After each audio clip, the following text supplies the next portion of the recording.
व्याख्यामुद्रां करसरसिजैः पुस्तकं शङ्खचक्रे विप्रद्भिन्नस्फटिकरुचिरे पुण्डरीके निषण्णः अम्लानश्रीरमृतविशदैरंशभिप्लावयन् मामाविर्भूयादनगमहिमा मानसे वागधीशः नमस्ते प्राणेश प्रणतविभवायावनिमगाः नमः स्वामिन् रामप्रियतमनमन् गुरुगुण नमस्तुभ्यं भीमप्रबलतमकृष्णेष्ठ भगवन् नमः श्रीमन्मध्वप्रदिश सुदर्शन्नो जय जय श्रीगुरुभ्यो नमः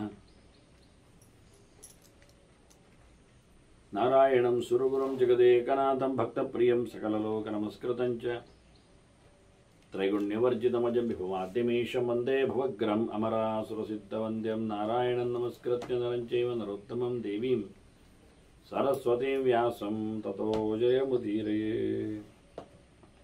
ವೇದವ್ಯಾಸರ ಮಹಾಭಾರತದ ಚಿಂತಕರಿಗೆ ವಂದನೆಗಳು.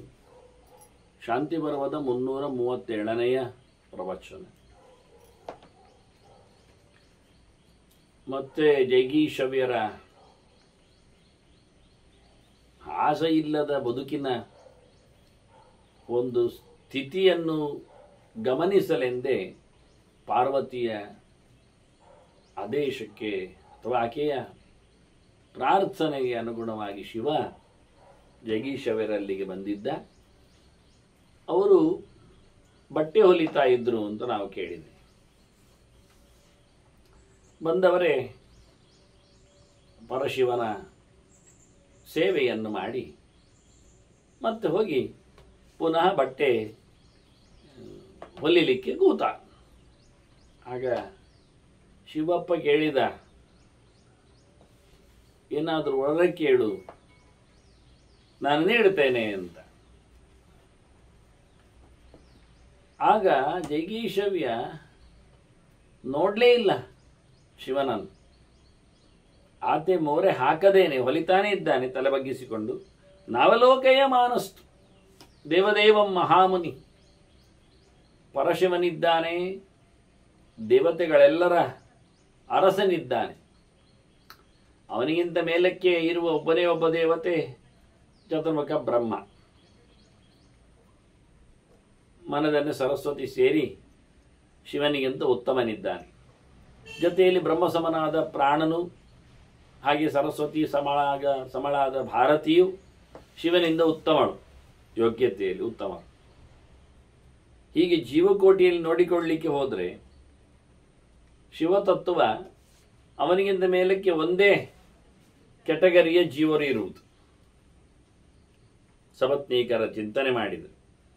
ಮತ್ತೆ ಗರುಡಶೇಷರು ಸಮ ಇದ್ದಾರೆ ಅವನಿಗೆ, ಶಿವನಿಗೆ ಯೋಗ್ಯತೆಯಲ್ಲಿ. ಅದರಲ್ಲಿ ಸ್ವಲ್ಪ ಶೇಷ ಅಂದರೆ ಇವನೇ ಹಿಂದಿನ ಶಿವನಾದ್ದರಿಂದ ಸ್ವಲ್ಪ ದೊಡ್ಡವ ಅಂತ ಅನಿಸಿಕೊಳ್ಳುವ ಹಾಗೆ ಕಾಣುತ್ತಾನೆ. ಆದರೆ ಅಂತ ಅತ್ಯುತ್ತಮನಾದ ಒಬ್ಬ ಶಿವ ಮನೆಗೆ ಬಂದು ಬೇಕೇನು ನಿನಗೆ ವರ ನೀಡುತ್ತೇನೆ ಅಂತ ಹೇಳಿದಾಗ ಇವ ತಲೆಯೂ ಮೇಲಕ್ಕೆ ಮಾಡಿಕೊಳ್ಳದೆ ಅವನನ್ನು ನೋಡ್ತಾ ಇಲ್ಲದೇನೆ ಹೊಲಿತಾನೆ ಇದ್ದಾನೆಂದಾಗ ಭೀಷ್ಮರು ಹೇಳುತ್ತಾರೆ, ಮಹಾಮುನಿ ಅಂತ. ಅವ ಭಾರಿ ದೊಡ್ಡ ಋಷಿ ಇದ್ದಾನೆ, ಬಹಳ ಮನನ ಮಾಡಿಕೊಂಡವ, ಮೌನ ವಹಿಸಿರುತ್ತಾನೆ. ಹಾಗಾಗಿ ಅವನ ಕೆಲಸದಲ್ಲೇ ಅವನು ತೊಡಗಿದ್ದಾನೆ. ಮತ್ತೆ ಹೇಳುತ್ತಾನೆ, ಅನವಾಪ್ತಾನ್ ಅವಶ್ಯಾಮಿ ಅಂತ. ಎಂತ ಕೊಡ್ತೇನೆ ಹೇಳಿದ್ಯಲ್ಲ, ನನಗಿಲ್ಲದ್ದೆಂತ ಉಂಟಾಗಿ ಹೇಳ್ತಾನೆ. ಇದು ಒಳ್ಳೆ ಪ್ರಶ್ನೆ ಅವನದ್ದು. ನನ್ನ ಕೈಯಲ್ಲಿ ಏನಿಲ್ಲ, ನನ್ನಲ್ಲಿ ನೀನು ಕೊಡಬೇಕು ಅಂತಾದರೆ ನನಗಿಲ್ಲ, ಅದು ಇರಬೇಕು. ನನಗೆಂತ ಸಿಗಲಿಲ್ಲ ಅಂತ ಹೇಳುದು ನಾನು? ನನ್ನ ಹತ್ರ ಏನಿಲ್ಲ ಹೇಳು. ಅದು ನಿನ್ನಲ್ಲಿ ಪಡಿಲಿಕ್ಕೆ ನನ್ನಲ್ಲಿ ಏನುಂಟು? ತೊತ್ತೋ ಗೋ ವೃಷಭಧ್ವಜ, ಅದು ಕೊಟ್ಟದ್ದೆಲ್ಲ ನೀನೇ. ಮತ್ತೆ ನೀನು ಕೊಡದೇ ಇದ್ದದ್ದು ನನ್ನ ಕೈಯಲ್ಲಿ ಏನಾದರೂ ಉಂಟ ಮತ್ತೆ? ಹಾಗಾಗಿ ನೀನು ಅತ್ಯಂತ ಎತ್ತರದವ, ಧರ್ಮದ ದೇವತೆ ಬೇರೆ. ಹಾಗಾಗಿ ನಿನ್ನಿಂದ ನಾನು ಪಡೆಯುವಂಥದ್ದೇನು ಕಾಣುತ್ತಾ ಇಲ್ಲ. ಕೃತಾರ್ಥ ಪರಿಪೂರ್ಣ.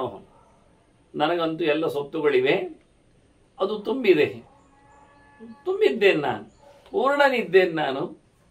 ಹಾಗಾಗಿ ನೀನು ಹೋಗ್ಬೋದು. ಎತ್ತೇ ಕಾರ್ಯ ಅಂತೂ ಗಮ್ಯತ.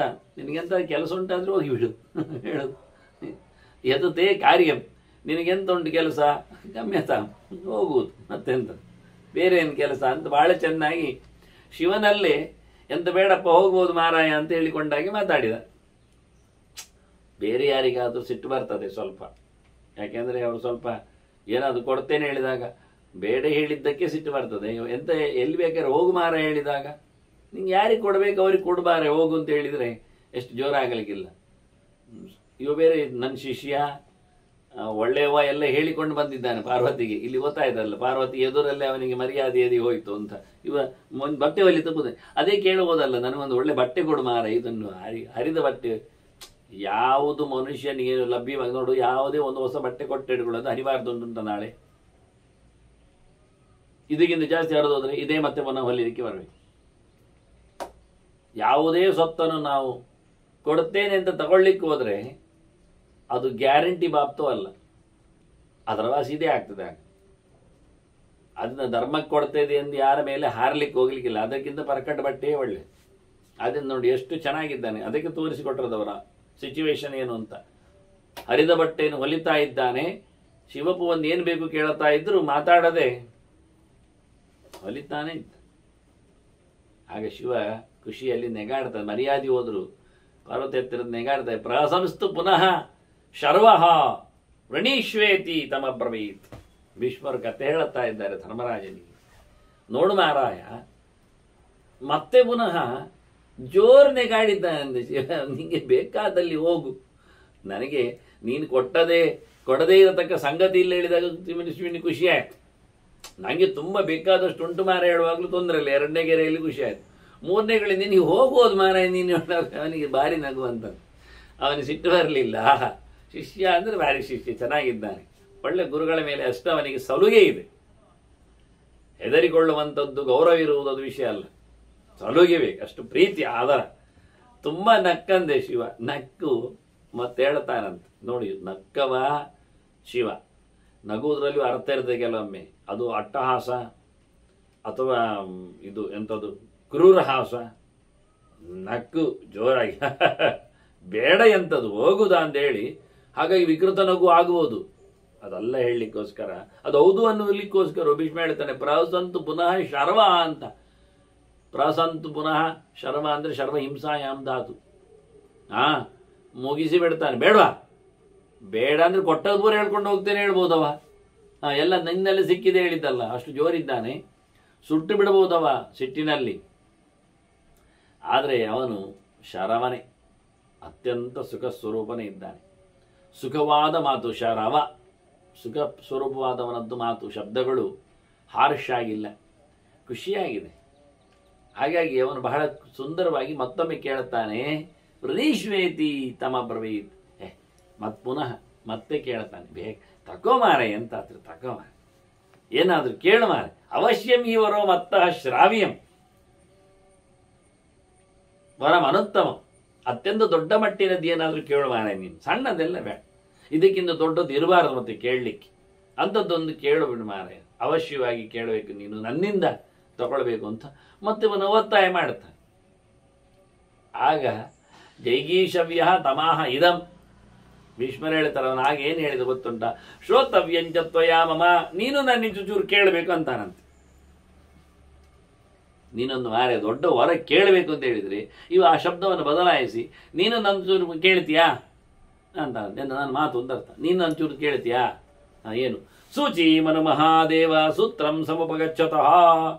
ನಾನೀಗ ಸೂಜಿಗೆ ನೂಲು ಹಾಕ್ತಾ ಇದ್ದೇನೆ, ಇಷ್ಟೇ ಅವ ಹೇಳಿದ್ದು. ಸೂಚೀಮನು ಮಹಾದೇವ, ಓ ದೇವರೇ, ಸೂತ್ರಂ ಸಮನುಗಚ್ಚತಃ, ನಾನು ದಾರದ ಜೊತೆಯಲ್ಲಿ ಸೂಜಿ ಒಳಗೆ ಹೋಗ್ತಾ ಇದ್ದೇನೆ ಅಂತ ಹೇಳಿಕೊಳ್ಳುವ ರೀತಿ ಅಷ್ಟು ಚೆನ್ನಾಗಿತ್ತು. ನಾನು ನಿಮಗೆ ಬೇರೆ ಹೇಳಿದ್ದೆ. ಸೂತ್ರಂ ಸಂ ಅನುಗಚ್ಚತಃ, ಸೂತ್ರವನ್ನಿಟ್ಟುಕೊಂಡು ದಾರವನ್ನಿಟ್ಟುಕೊಂಡು ನಾನು ಸೂಜಿ ಒಳಗೆ ಹೋಗ್ತಾ ಇದ್ದೇನಲ್ಲ ಅಂದ್ರೆ ಅಷ್ಟು ತನ್ಮಯನಿದ್ದಾನೆ. ಸೂಜಿಯ ಹೋಲಿನೊಳಗೆ ದಾರವನ್ನು ಪೋಣಿಸ್ತಾ ಇದ್ದಾನೆ ಅಂದಾಗ ಅವನಿಗೆ ತಾನೇ ಹೋದಾಗ ಅಷ್ಟು ಏಕಾಗ್ರತೆ, ತಾನೇ ಒಳಗೋದಾಗ, ಅಂದ್ರೆ ಅಷ್ಟು ಸಣ್ಣ ಜಾತಿಯ ಸೂಜಿಯನ್ನು ಹಿಂದೆ ನಿರ್ಮಾಣ ಮಾಡಿದ್ದಾರೆ ಅಂತ ಅರ್ಥ. ಅಷ್ಟು ಸೂಕ್ಷ್ಮವಾದ ದಾರವು ಅದರಲ್ಲಿ ಇತ್ತು ಅಂತ ಅರ್ಥ. ಮತ್ತೆ ಹಿಂದೆಲ್ಲ ಏನೇನೋ ದಪ್ಪ ದಪ್ಪ ಹೊಲಿತಾ ಇದ್ರು ಅಂತ ತಿಳ್ಕೊಳ್ಬೇಡಿ. ಹೊಲಿಗೆ ಎಲ್ಲಿಗೆ, ಹೊಟ್ಟೆ ಮೈಗಳಿಗೆಲ್ಲ ಹೊಲಿಗೆ ಆಗುವನ್ನೊಂದು ತೋರಿಸಿಕೊಡ್ತಾರೆ ಚಿಕಿತ್ಸಾ ಪದ್ಧತಿಗಳಲ್ಲಿ, ಆಯುರ್ವೇದಗಳಲ್ಲಿ. ಇತ್ತೀಚಿನ ಇದನ್ನು ನೀವು ಹೇಳಬಹುದು. ಅದಕ್ಕೆ ನಾನು ಹಿಂದಿನ ಉದಾಹರಣೆ ಕೊಟ್ಟದ್ದು. ಸೂಚಿ ಕಟಾಹನ್ಯಾಯ ಅಂತಲೇ ಉಂಟು. ನ್ಯಾಯ ಮಂಜರಿಯಲ್ಲಿ. ಅದೇನು ನ್ಯಾಯ ಅಂದರೆ, ಒಬ್ಬ ಕಮ್ಮಾರ ಕಬ್ಬಿಣದ ಕೆಲಸದವ, ಅವನಲ್ಲಿಗೆ ಕೆಲಸ ತಂದು ಕೊಡ್ತಾರೆ ಜನ, ಅವ ಮಾಡ್ತಾನೆ. ಆಗ ಒಬ್ಬ ಬಾಣಾಲೆ ಮಾಡಲಿಕ್ಕೆ ಹೇಳಿದ್ದಾನೆ, ಬಂದು ಕೊಟ್ಟಿದ್ದಾನೆ. ಇವ ಬಾಣಾಲೆಗೆ ಪಾತ್ರೆಯನ್ನು ಸರಿ ಮಾಡ್ತಾ ಇದ್ದಾನೆ. ಪಾತ್ರೆ ಮಾಡುವ ಕತೆ ನಿಮಗೆ ಗೊತ್ತಿರಬೇಕು.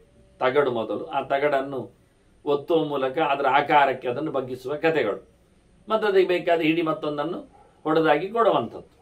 ಇವ ಬಾಣಾಲೆಯನ್ನು ಹೇಳಿದ್ರಿಂದ ದೊಡ್ಡ ತಗಡು ತಗೊಳ್ಳಿದ್ದಾನೆ, ಅದನ್ನು ಇನ್ನು ಪಾತ್ರೆ ಶೇಪಕ್ಕೆ ತರಬೇಕಷ್ಟೇ, ತರಲಿಕ್ಕೆ ಶುರು ಮಾಡಿದ್ದಾನೆ.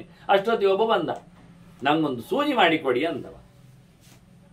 ಇವೇನು ಮಾಡ್ತಾನೆ ಈಗ, ತಡಿ, ಇವ ಬಾಣಾಲೆಯನ್ನು ಹೇಳಿದ್ದಾನೆ, ಆ ಬಾಣಾಲೆಯನ್ನು ಮಾಡಿದ್ನಂದ್ರೆ ನಿನಗೆ ಮಾಡಿಕೊಡ್ತೇನೆ ಅಂತ ಹೇಳುದಾ?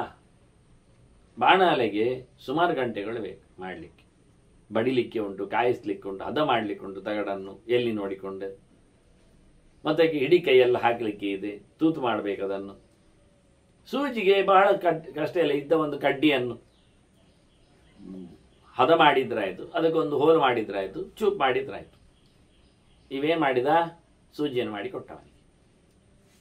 ಬಾಣೆ ಅಂತ ಹೇಳಿದ, ಒಂಚೂರು ಸೂಜಿ ಮಾಡಿಕೊಡೋದು ಆಯ್ತು ಅಂತ. ಯಾರು ಕಾಯ್ಬೇಕೀಗ? ಗಂಟೆಗಟ್ಟಲೆ ಇಬ್ಬರು ಕಾಯುವುದಕ್ಕಿಂತ ಅವೊಂದು ಬಾಣಾಲೆಯನ್ನು ಕಾಯಲಿಕ್ಕೆ ಉಂಟಿನು, ಅವನಿಗೆ 4 ಗಂಟೆ ಕಾಯಲೇಬೇಕು. ಈ ಸೂಜಿಯವನು 4 ಗಂಟೆ ಕಾದು ಮತ್ತೆ ತನ್ನ ಸೂಜಿಗೋಸ್ಕರ ಒಂದು 10 ನಿಮಿಷ ಕಾಯಬೇಕಾ? ಅದರ ಬದಲಿಗೆ 10 ನಿಮಿಷ ಎಕ್ಸೆಸ್ ಅಲ್ಲ ಬಾಣಾಲೆಯವನಿಗೆ, ಅದರಿಂದ ಇವನ ಸಮಯವನ್ನು ಬಿಟ್ಟುಕೊಟ್ಟು. ಇದು ಸೂಚಿಕಟ ಅನ್ಯಾಯ ಅಂತ. ಯಾವುದು ಸಣ್ಣ ಕೆಲಸ ಇದ್ರೆ ಮೊದಲು ಮುಗಿಸಿ, ದೊಡ್ಡ ಕೆಲಸ ಅದು ದೊಡ್ಡದೇ, ಅದು ಎಳೀತದೆ, ಅದಕ್ಕೆ ಸಮಯ ಬೇಕೆ. ಈಗ ಸಣ್ಣದ ಕೆಲಸ ಒಂದು ಮಾಡಿವೆ ಅನ್ನೋ ನೆಲೆಯಲ್ಲಿ ಯಾವತ್ತೂ ಆಯ್ತು. ಇಂಥದ್ದೆಲ್ಲ ಈ ನ್ಯಾಯದಿಂದ ಅನೇಕ ಕಡೆಯಲ್ಲಿ ಇದನ್ನು ಅಪ್ಲೈ ಮಾಡಲಿಕ್ಕೆ ಬರ್ತದೆ. ಈ ನ್ಯಾಯದಲ್ಲಿ ನಾನು ಏನೇ ಕೇಳಿಕೊ ಅಂದರೆ, ನಿಮಗೆ ನ್ಯಾಯದ ಪಾಠ ಮಾಡಲಿಕ್ಕೆ ಬಂದಂತಲ್ಲ ನಾನು, ಮತ್ತೆ ಇಲ್ಲಿ ಸೂಜಿ ಅನ್ನೋದು ಇತ್ತು ಅಂತ ಹೇಳಲಿಕ್ಕೆ ಬಂದ. ಸೂಜಿ ಮಾಡಿಕೊಡುವ ಕಥೆ ಇತ್ತು, ಮನುಷ್ಯ ಸೂಜಿ ಉಪಯೋಗವನ್ನು ಮಾಡಿಕೊಡ್ತಿದ್ದ, ಅನೇಕ ಬಗೆಯ ಸೂಜಿಗಳಿದ್ದವು. ಹಾಗಾಗಿ ಬಹಳ ಚಂದವಾಗಿ ಜೈಗೀಶವನ ಕತೆ ಕೇಳಿತ್ತು. ಮತ್ತೇನಾಯಿತು ನೀವು ಕೇಳ್ಬೋದು, ಅವನಾಗಾದ್ರೆ ಸೂಜಿಗೆ ದಾರ ಹಾಕಿ ಕೊಟ್ಟ ಅಂತ ಕೇಳ್ಬೋದು. ಇನ್ನೆಂತ ಅದು ಕೆಲಸ ಒಂದುಂಟು ಈಗ ಬಾಕಿ. ಲಾಸ್ಟ್ ಕೆಲಸ ಏನು ಕೇಳಿದರೆ ಸೂಜಿಗೆ ಹಗ್ಗ ಹಾಕಿ ಕೊಡೋದು. ಕೆಲವರು ಹುಡುಗಿಯರು ಭಾರಿ ಶಾರ್ಪ್, ಅಂದರೆ ಕಣ್ಣು ಚೆನ್ನಾಗಿರ್ತದೆ. ಶಿವನಿಗಂತೂ ಭಾರಿ ಚಂದ, 3 ಕಣ್ಣು ಉಂಟು. ಪುಣ್ಯಕ್ಕೆ ಅವನಿಗೆ 3 ಹೊಟ್ಟೆ ಕಾಣುವುದಿಲ್ಲ. ನಮಗೆ ಒಂದು ಸೂಜಿಯಲ್ಲಿ 2 ಹೊಟ್ಟೆ ಕಾಣ್ತದೆ, ಕೆಲವೊಮ್ಮೆ 2 ಕಣ್ಣು ಇರ್ಲಿಕ್ಕೆ ಹೋಗಿ ಇಲ್ಲಿಗ ಅಲ್ಲಿಗ ಹಾಕುವುದು ಕೊನೆಗೆ ಅಂತ ಹೇಳಿ ಸೂಕ್ಷ್ಮತಾ ಇಲ್ಲದೆ ಇರೋದಾಗಿ ನಮಗೆ ದೇವರು 2 ಕೊಟ್ಟದ್ದು ಪುಣ್ಯ ಮಾರಿ. ಯಾವುದಾದ್ರು ಒಂದೊಂದು ಗ್ಯಾರಂಟಿ ತಾಗಿಯತ್ತಾಗ್ತದಲ್ಲ.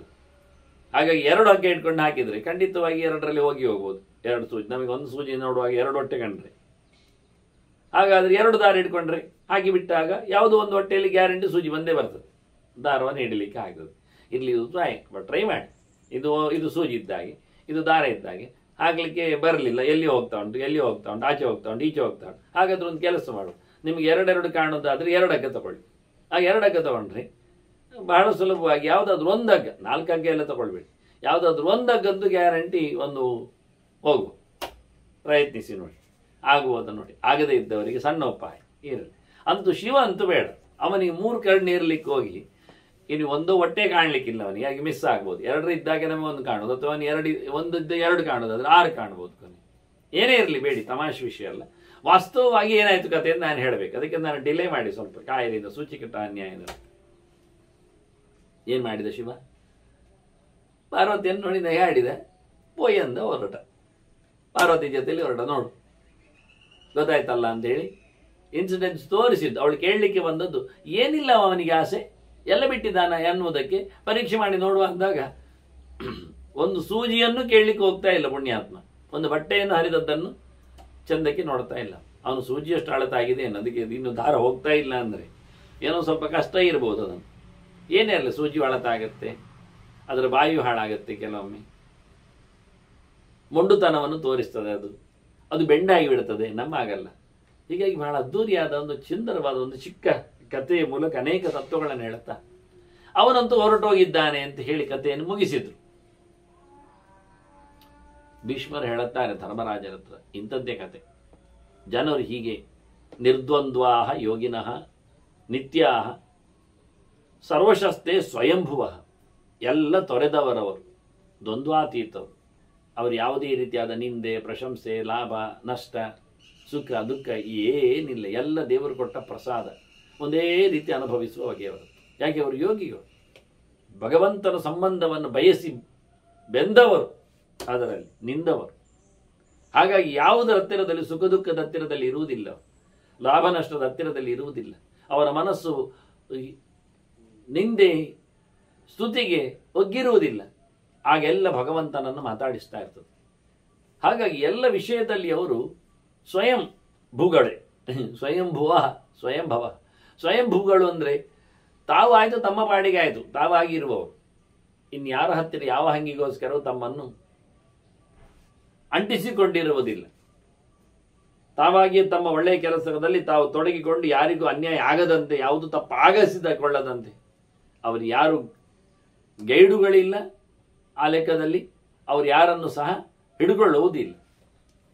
ಹೀಗಾಗಿ ತಾವು ತಮ್ಮ ಪಾಡಿಗೆ ಇರುವವರಾಗಿರುವವರೇ ಅಂತವರು ಅಂತ ಹೇಳಿ ಕೊನೆಯ ಮಾತನ್ನು ತಿಳಿಸಿಕೊಡ್ತಾರೆ ಭೀಷ್ಮರು. ಆಗ ಬಹಳ ಚಂದವಾದ ಗುಣವಂತಿಕೆಯ ಬಗ್ಗೆ ಚಿಂತನೆ ಮಾಡಿಕೊಂಡ ಧರ್ಮರಾಜ ಕೇಳುತ್ತಾನೆ, ಅಲ್ಲ ಪ್ರಿಯ ಸರ್ವಸ್ಯ ಲೋಕಸ್ಯ ಸರ್ವಸತ್ವಾಭಿಸಂಧಿನ ಸರ್ವಸತ್ಯಾಭಿನಂದಿನ ಗುಣೈ ಸರ್ವೈ ಉಪೇತಶ್ಚ ಕೋನ್ಯೋಸ್ತಿ ಭುವಿ ಮಾನವ. ಯಾರಾದರೂ ಎಲ್ಲ ಜನರಿಗೂ ಇಷ್ಟ ಆದವನು ಬೇಕು ನಮಗೆ. ಎಲ್ಲ ಪ್ರಾಣಿ ಪ್ರಪಂಚಗಳಿಗೂ, ಪಕ್ಷಿ ಪ್ರಪಂಚಗಳಿಗೂ, ಕ್ರಿಮಿಕೀಟಗಳಿಗೂ, ಮರಮಟ್ಟುಗಳಿಗೂ ಇಷ್ಟ ಆಗುವನಂತೆ ಎಲ್ಲ ಗುಣದಿಂದ ತುಂಬಿದವ ಕೋನು ಅಸ್ತಿ ಇದ್ದಾನ?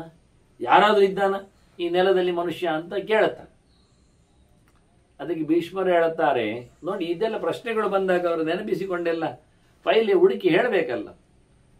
ಇವೊಮ್ಮೆ ಉಗ್ರಸೇನ ಇದ್ದಾನಲ್ಲ, ಉಗ್ರಸೇನ ಗೊತ್ತು ನಮಗೆ, ಮುಸ್ಲಿಂ ಅಪ್ಪನಲ್ಲಿ ಬಂದಾಗ ಕೃಷ್ಣನ ಪರಂಪರೆ, ಅದೇ ಕಂಸನ ಅಪ್ಪನಾಗಿದ್ದವ. ಅವನೊಂದೊಮ್ಮೆ ಕೃಷ್ಣನಲ್ಲಿ ಮಾತಾಡಿದ್ದ. ಇಂಥದ್ದೇ ಒಂದು ಪ್ರಶ್ನೆ ಅವನಲ್ಲಿತ್ತು. ಆ ಪ್ರಶ್ನೆ ಹೇಗಿತ್ತು ಕೇಳಿದ್ರೆ, ಅವ ಕೇಳೋದು ಕೃಷ್ಣನ ಹತ್ರ, ಅಲ್ಲ ಜನಪೂರ್ತಿ ಮಾತಾಡಿದಾಗೆಲ್ಲ ನಾರದ ನಾರದ ಅಂತಾರಲ್ಲ ಕೃಷ್ಣ, ಎಸ್ ಸಂಕಲ್ಪತೆ ಲೋಕ ನಾರದಸ್ಯ ಪ್ರಕೀರ್ತನ್.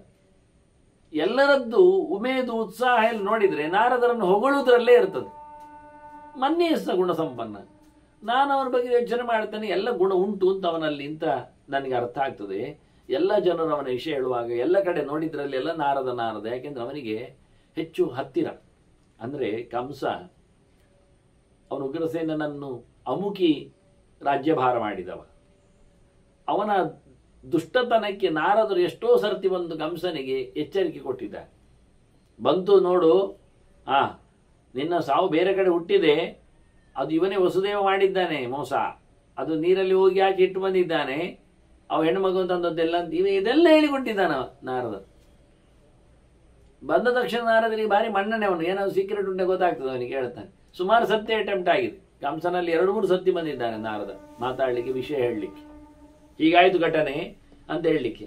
ಒಂದೊಂದು ಸತ್ತಾಗಲೂ ಬಂದು ಹೇಳಿರ್ಬೇಕು ಅವನು. ನಮಗೆ ರೆಕಾರ್ಡ್ ಇಲ್ಲ ಅಷ್ಟೆ. ಮೆಲ್ಲಗೆ ಕಿವಿ ಉದಿ ಬರ್ತಾನೆ, ನೀನು ಕಳಿಸಿದ್ಯಲ್ಲ ಪೂತಾನೆ, ಅವಳು ಹೋದ್ಲು. ಕೂಡಲೇ ಅವನು ಎಚ್ಚರಾಗಿ ಇನ್ನೊಂದು ಕಳಿಸ್ತಾನೆ. ಅಂದ್ರೆ ಅವನಿಗೆ ಕತೆ ಮುಂದುವರಿಬೇಕಲ್ಲಿ, ಕೃಷ್ಣಚರಿತೆ ಮುಂದುವರಿಲಿಕ್ಕೆ. ನಾರದರು ಕಂಸನ ಹತ್ರ ಹೇಳುದು, ಶಕಟವನ್ನು ಕಳಿಸ್ತಾನೆ. ಶಕಟ ಬಿದ್ದ ತಕ್ಷಣ ಶಕಟ ಮುರಿದೋದ, ಬಂದು ಬಕ್ಕ ಹೇಳಿಕೊಳ್ಳಿಕ್ಕೆ ಜನ ಬೇಕಲ್ಲ. ಎಷ್ಟೋ ಸಮಯದ ನಂತರ ಶಕಟನದ್ದು ತೃಣಾವರ್ತನದ್ದು ಗೊತ್ತಾಗುವುದಕ್ಕಿಂತ. ಹಾಗಾಗಿ ಅನೇಕ ಸರ್ತಿ ನಾರದರು ಸಿಕ್ಕಿದ್ದು ನೋಡಿ ಕಂಸನಿಗೆ ಬಂದಾಗ ಉಗ್ರಸೇನಿಗೆ ಗೊತ್ತಾಗ್ತದೆ ಅರಮನೆಯಲ್ಲಿ. ಅದೊಂದು ಉಗ್ರಸೇನ ಭಾರಿ ಇಷ್ಟದಲ್ಲಿ ನಾರದನನ್ನು ತಿಳ್ಕೊಂಡ. ಎಲ್ಲರೂ ಹೇಳುವುದು ಬೇರೆ, ಎಲ್ಲಿ ನೋಡಿದರಲ್ಲಿ ನಾರದರಿಗೆ ಭಾರಿ ಬಹುಮಾನ, ಸನ್ಮಾನ, ಪ್ರೈಸಿಂಗ್. ಯಾರೊಬ್ಬರು ನಾರದರ ಬಗ್ಗೆ ತಪ್ಪು ಹೇಳುವುದೇ ಇಲ್ಲ. ಅದು ನಾನು ಗೊತ್ತಾಯ್ತು, ನಾರದರಿಗೆ ಭಾರಿ ಗುಣಗಳುಂಟು ಅಂತ ನಾನು ತಿಳ್ಕೊಂಡಿದ್ದೇನೆ. ಹೌದಾ ಅಂತ ಹೇಳ್ತಾನೆ. ಹೌದಾ ಅಂತ ತನ್ನ ಚಿಂತನೆ, ಅದಕ್ಕೆ ಸ್ಪಷ್ಟತೆ ಬೇಕಿತ್ತು, ಕ್ಲಾರಿಫಿಕೇಶನ್. ಅದು ಎಷ್ಟು ಸತ್ಯ ಅಂತ ಕೃಷ್ಣನಲ್ಲಿ ಕೇಳ್ತಾನೆ. ಕೃಷ್ಣ ಹೇಳುತ್ತಾನೆ, ಹೌದು ಮಾರಾಯ, ನಿನಗೆ ನಾರದನ ಗುಣ ಹೇಳಲಿ ನಾನು. ನಾರದಸ್ತೆ ಗುಣಾನ್ ಸಾಧುವನ್ನು, ನಿನಗೆ ಅಲ್ಲಿರತಕ್ಕಂಥ ಒಳ್ಳೆ ಒಳ್ಳೆಯ ಸಂಗತಿಗಳನ್ನು ಹೇಳ್ತೇನೆ ನೋಡು. ಸಂಕ್ಷೇಪೇಣ ನರಾಧಿಪ, ಪೂರ ಹೇಳಲಿಕ್ಕೆ ಆಗುವುದಿಲ್ಲ, ಪೂರ ಹೇಳಲಿಕ್ಕೆ ಕಂಡಾಬಟ್ಟೆ ಇರ್ತದೆ. ಅದರಿಂದ ಕೆಲವು ಮುಖ್ಯವಾದದ್ದನ್ನು ಗುರುತಿಸ್ತೇನೆ, ಶುಣು ಕೇಳು ಹೇಳುತ್ತೇನೆ ಅಂತ ಹೇಳ್ತಾನೆ. ಹೇಳುತ್ತಾ ಎಷ್ಟು ಅದ್ದೂರಿಯಾಗಿ ಹೇಳ್ತಾನೆ ಅಂದರೆ, ನಾರದರು ಯಾಕೆ ಮನ್ನಣೆ ಅರ್ಹರು ಅನ್ನುವುದನ್ನು ಸುಮಾರು 10-50 ಮಾತುಗಳಿಂದ ಮತ್ತೆ ಮತ್ತೆ ಹೇಳ್ತಾ, ಇದಕ್ಕಾಗಿ ಅವನು ಯೋಗ್ಯನಿದ್ದಾನೆ ಅಂತ ತಿಳಿಸ್ತಾ ಇಲ್ಲಿ ಒಂದು ದೊಡ್ಡ ಗುಣ ಪ್ರಕರಣವನ್ನೇ ಕೃಷ್ಣ ಹೇಳುತ್ತಾನೆ ನಾರದರ ವಿಷಯದಲ್ಲಿ ಅದು ಜನಸಾಮಾನ್ಯರಲ್ಲಿ ಇರಬೇಕಾದ್ದು ಅಂತ. ಒಂದೆಡೆ ರಾಮಾಯಣದಲ್ಲಿ ವಾಲ್ಮೀಕಿ ಕೇಳಿರ್ತಾನೆ ಯಾರಿದ್ದಾರೆ ಅಂತ ಹೇಳಿಕೊಂಡು, ಕೋನ್ನಸ್ಮಿನ್ ಸಾಂಪ್ರತೋ ಲೋಕೆ ಅಂತ ಹೇಳ್ತಾ, ಗುಣವಾನ್ ಕಷ್ಟ ವೀರ್ಯವಾನ್ ಅಂತ, ನಮಗೆ ಗುಣವುಳ್ಳವ ಒಳ್ಳೆ ಪರಾಕ್ರಮಶಾಲಿ ಆದವನು ಯಾರಿದ್ದಾನೆ ಅಂತ. ಆಗ ನಾರದರಲ್ಲಿ ವಾಲ್ಮೀಕಿಗೆ ಹೇಳುತ್ತಾರೆ ರಾಮ ಇದ್ದಾನೆ ಅಂತ ಶುರು ಮಾಡ್ತಾರೆ. ರಾಮೋ ರಾಜೀವ ಲೋಚನ ಅಂತ ಹೀಗೆ ರಾಮಾಯಣ ತೆರೆದುಕೊಳ್ತದೆ. ಇಷ್ಟೆಲ್ಲ ಗುಣಗಳಿಂದ ತುಂಬಿದವನು ರಾಮ ಅಂತ. ಹಾಗಾದ್ರೆ ನಾನು ರಾಮನ ಬಗ್ಗೆ ಬರೀತೇನೆ ಅಂತ ವಾಲ್ಮೀಕಿ ಮುಂದುವರಿತಾನೆ.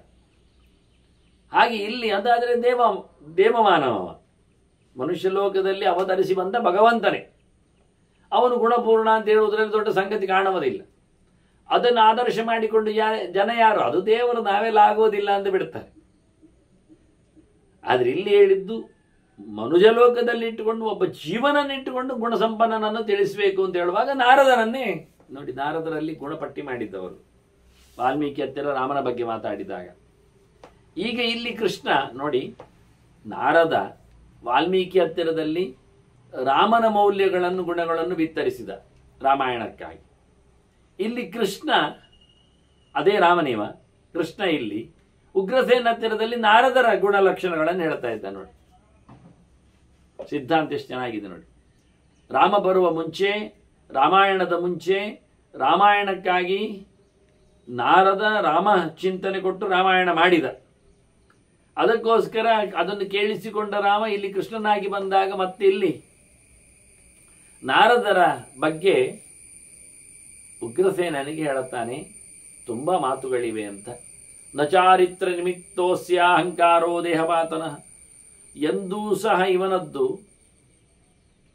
ವೃತ್ತಿಯಿಂದಾಗಿ, ಆ ವೃತ್ತಿಯ ಹಾಳುತನದಿಂದಾಗಿ ಗರ್ವವನ್ನು ಅಡರಿಸಿಕೊಂಡಿವ ದೇಹವನ್ನು ಹಾಳು ಮಾಡಿಕೊಂಡದ್ದಿಲ್ಲ. ಅವ ಸತ್ತೋಗ್ಲಿ ಅಂತ ಯಾರು ಹೇಳುವಾಗೆ ಇರಲಿಲ್ಲ. ಟೋಟಲ್ ಅರ್ಥ. ಇವ ಬೇಡ ನಾರದ, ಇವ ಇರಬಾರದು, ಇವ ಸಮ ಇಲ್ಲ ಅಂತೇಳಿ ಅವನ ಗುಣಲಕ್ಷಣಗಳ ಜೊತೆಯಲ್ಲಿ ಯಾವನೊಬ್ಬನೂ ಅವನಿಗೆ ಬೈದದ್ದೇ ಇಲ್ಲ. ಹಾಗಾಗಿ ಅವನೆಂದೂ ಕೊಬ್ಬಿದವಲ್ಲ, ತನ್ನ ನಡೆಯಿಂದಾಗಿ ಎಂದೂ ಸಹ ಬೀಗಿದವನಲ್ಲವ ನಾರದ. ಒಳ್ಳೆದಾಗಿರತಕ್ಕಂಥ ಅವನ ಚರ್ಯೆ ಬಹಳ ಸುಂದರವಾದದ್ದು. ಅಭಿನ್ನ ಶ್ರುತ ಚಾರಿತ್ರ, ಶಾಸ್ತ್ರದಲ್ಲಿ ಹೇಳಿದ ಹಾಗೆ ಅವನ ಬದುಕು. ಇಷ್ಟು ವಿಷಯ ಸಾಕು, ಇಷ್ಟೇ ಸಾಕು. ಒಂದು ದೃಷ್ಟಿಯಿಂದ ಹೇಳಿದಾಗೆ ಇದ್ದಾನೆ ಅಂತ. ಶಾಸ್ತ್ರದಲ್ಲಿ ಹೇಗೆ ಹೇಳಿದ್ದಾರೆ, ಏನು ನಡೆಸಬೇಕು, ಏನು ನಡೆಸಬಾರದು, ವಿಧಿ ನಿಷೇಧಗಳು ಏನಿವೆ, ಅದಕ್ಕೆ ತಕ್ಕುದಾಗಿ ತನ್ನ ಬದುಕನ್ನು ನಡೆಸಿಕೊಂಡು, ಶಾಸ್ತ್ರದಲ್ಲಿಯೂ ಶ್ರುತಿ ಎಂದು ಶಬ್ದ ಹೇಳ್ತಾ ವೇದ, ವೇದವೇ ಶಾಸ್ತ್ರ, ಪರಮಶಾಸ್ತ್ರ, ಭಗವಂತನಿಷ್ಠವಾದದ್ದು. ಅದಕ್ಕೆ ಅನುಗುಣವಾಗಿಯೇ ಅದನ್ನು ಕೇಳಿಕೊಂಡೇ ಅದನ್ನು ನಡೆಸಿಕೊಡ್ತಾ ಇದ್ದಾನೆ. ಆದ್ದರಿಂದ ತಸ್ಮಾ ಸರ್ವತ್ರ ಪೂಜಿತ. ಹಾಗಾಗಿ ಅವನ ಎಲ್ಲ ಕಡೆಯಲ್ಲಿಯೂ ಮಾನ್ಯನು, ಪೂಜಾರ್ಹನು, ಗೌರವಕ್ಕೆ ಪಾತ್ರನು, ಅಕ್ಸೆಪ್ಟೆಡ್ ಅಂತಹ ಪರ್ಸನಾಲಿಟಿ ಅವನದ್ದು. ಎಲ್ಲರೂ ಒಪ್ಪುವಂತಹ ಕತೆ ಅವನದ್ದಿತ್ತು ಅಂತ. ಹೀಗೆ ತಸ್ಮಾ ಸರ್ವತ್ರ ಪೂಜಿತ, ತಸ್ಮಾ ಸರ್ವತ್ರ ಪೂಜಿತ. ಅದಕ್ಕಾಗಿ ಅವನೆಲ್ಲೆಡೆ ಎಲ್ಲರಿಂದಲೂ ಸಹ ಇಷ್ಟನಾಗಿದ್ದಾನೆ ಅಂತೇಳಿ ಮತ್ತೆ ಮತ್ತೆ ತಸ್ಮಾತ್ ಅಂತ ಕಾರಣ ಹೇಳುತ್ತೆ, ಅದಕ್ಕಾಗಿ ಅಂತೇಳಿ. ಇನ್ನೇನಿದೆ ಕೇಳಿದರೆ, ಅರತಿ ಕ್ರೋಧ ಚಾಪಲ್ಯೇ, ಅವನು ಕೋಪದಲ್ಲಿ ಯಾವತ್ತೂ ಇಷ್ಟಪಡ್ತಿರ್ಲಿಲ್ಲ, ಅಂದರೆ ಕೋಪವನ್ನು ಮಾಡ್ತಿರ್ಲಿಲ್ಲ, ಯಾವುದಕ್ಕೂ ಚಪಲನಾಗಿರಲಿಲ್ಲ. ಅವನನ್ನು ಸಿಕ್ಕಿದ್ರೆ ಆಗ್ತಿದ್ದು ಮಾರೆ, ತಿಂದರೆ ಬೇಕಿತ್ತು, ತಗೊಂಡೋಗಿದ್ರೆ ಆಗ್ತದೆ ಹೇಳಿಕೊಂಡು. ಯಾವ ವಿಷಯದ ಮೇಲೂ ವಸ್ತುವಿನ ಮೇಲೂ ಅವನಿಗೆ ಲಾಲಸೆ ಇರಲಿಲ್ಲ. ಮುಟ್ಟಿ ನೋಡುವ ಚಪಲ, ಕುಟ್ಟಿ ನೋಡುವ ಆಸೆ, ಇಂಥದ್ದು ಯಾವುದೇ ಇಲ್ಲ. ಚಿತ್ತ ಚಾಪಲ, ವಾಕ್ಚಾಪಲ ಯಾವುದೇ, ಯಾವ ಇಂದ್ರಿಯಗಳಲ್ಲಿ ಅವನಿಗೆ ಬೇಕು ಎನ್ನತಕ್ಕಂಥ ಬಗೆ ಕಾಣ್ತಿರಲಿಲ್ಲ. ಅದರಿಂದ ಯಾವ ವಿಷಯದಲ್ಲಿ ಅವನು ವಿಶೇಷವಾದ ಆಸಕ್ತಿಯನ್ನು ತಾಳ್ತಿರಲಿಲ್ಲ. ಭಯನ್ನೈತಾನಿ ನಾರದು. ಮತ್ತು ಯಾವ ವಿಷಯದಲ್ಲಿ ಅವನಿಗೆ ಹೆದರಿಕೆ ಇಲ್ಲ. ದೇವರನ್ನು ನಂಬಿ ಬಂದದ್ದರಿಂದ ಅವನಿಗೆ ಹೆದರುವುದು ಯಾಕೆ? ಅದು ನೋಡಿ, ಕಂಸನಂತಹ, ಹಿರಣ್ಯಕಶಿಪು ಅಂತಹ, ರಾವಣನಂತಹ ರಕ್ಕಸರ ಹತ್ತಿರದಲ್ಲಿ ನಿಲ್ತಿದ್ದ ನಿರ್ಭಯವಾಗಿ ನಾರದ. ಹಾಗೆ ಯಾರ ಹೆದರಿಕೆ ಇಲ್ಲ. ಅದೀರ್ಘ ಸೂತ್ರ, ಯಾವುದನ್ನು ತಡ ಮಾಡಿ ಮಾಡುವವ ಅಲ್ಲ. ದೀರ್ಘ ಸೂತ್ರ ಅಲ್ಲ ಅವನು. ದೀರ್ಘ ಸೂತ್ರ ಅಂದ್ರೆ ಉದ್ದನೆಯ ದಾರ ಅಂತ. ಎಳೆಯುವುದು ಎಳೆಯುವುದು ಎಳೆಯುವುದು. ನಾಳೆಗೆ ನಾಳೆಗೆ ಅಂತ ಸೂಚನೆ ಮಾಡ್ತಾ ಬರುವುದು, ಸೂಚಿಸುವುದು ಯಾವುದಿಲ್ಲ. ಹೇಳಿದ ತಕ್ಷಣ ಮಾಡ್ತಾನೆ, ಮಾಡಬೇಕಾದ್ರೆ ನಡೆಸಿಕೊಡ್ತಾನೆ. ತಡ ಮಾಡದೇ ಇರತಕ್ಕ ಒಂದು ಒಳ್ಳೆಯ ಸ್ವಭಾವ ಅವನದ್ದು. ಶೂರಶ್ಚ, ಮತ್ತೆ ಗಟ್ಟಿಗ, ಯಾವಕ್ಕೂ ಹೆದರುವುದಿಲ್ಲ ಅಂದಾಗ ಏನು ಮಾಡಲಿಕ್ಕೂ ಸಿದ್ಧನಾಗುವಷ್ಟು ಅವನಲ್ಲಿ ಸಾಮರ್ಥ್ಯವಿತ್ತು. ಅದನ್ನು ಅವನು ಪಡೆಕೊಂಡಿದ್ದ. ತಸ್ಮಾ ಸರ್ವತ್ರ ಪೂಜಿತ. ಅದಕ್ಕಾಗಿ ಅವನು ಮಾನ್ಯನು. ವಾಚಿನಾಸ್ತಿಯ ವ್ಯತಿಕ್ರಮ, ಮಾತಿನಲ್ಲಿ ಅವನು ಯಾವತ್ತೂ ಯಾರನ್ನು ಸಹ ಬಿಟ್ಟುಕೊಡ್ತಿರಲಿಲ್ಲ. ಅವನನ್ನು ಮಾತಿನಿಂದ ಯಾರು ಹಿಂದಕ್ಕೆ ಆಗಲಿಕ್ಕೆ, ತಪ್ಪಿಸಿ ಬಿಡಲಿಕ್ಕೆ, ತಪ್ಪು ಹುಡುಕ್ಲಿಕ್ಕೆ ಆಗ್ತಿರಲಿಲ್ಲ, ಆಗುವುದಿಲ್ಲ. ನಾರದರನ್ನು ಮಾತಿನಿಂದ ಹಿಂದಿಕ್ಕಲಿಕ್ಕೆ ಬರುವುದಿಲ್ಲ.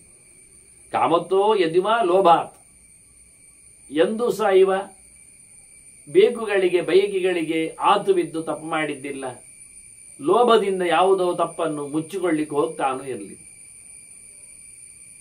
ಅಧ್ಯಾತ್ಮ ವಿಧಿ, ಅಧ್ಯಾತ್ಮ ವಿಶೇಷವಾಗಿ ಅವನು ಅಧ್ಯಾತ್ಮದ ವಿಧಿಯ ತತ್ವಜ್ಞ.